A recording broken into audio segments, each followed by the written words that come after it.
How to add value to your home. The first thing you need to do is make sure you are keeping a record of any change you make in your house. You'd be surprised how quickly you forget that you added ceiling fans right when you moved in or painted your kitchen. If you change the outlets, update the appliances, or replace a part in your AC, keep the receipts. Put them in a binder or even a file folder. Make sure to write the year the work was completed at the top if it's different than the date on the receipt. You may have ordered flooring in 2022, but the install was finished in 2023. Don't forget paint chips with the color codes and the name of the tile flooring. And make sure where you got it from is visible on the final invoice or you write it down clearly.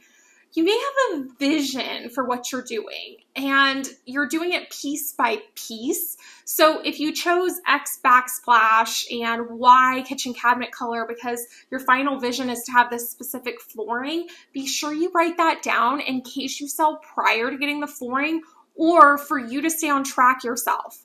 All of this is a way to make sure you have a history of your home. Not every little thing will add dollar value, but a buyer's confidence in knowing the history and how the home was cared for is of value in and of itself. Plus, when you go to sell your house down the road, everything is documented for your liability purposes and for home appraisal purposes. Comment your questions below.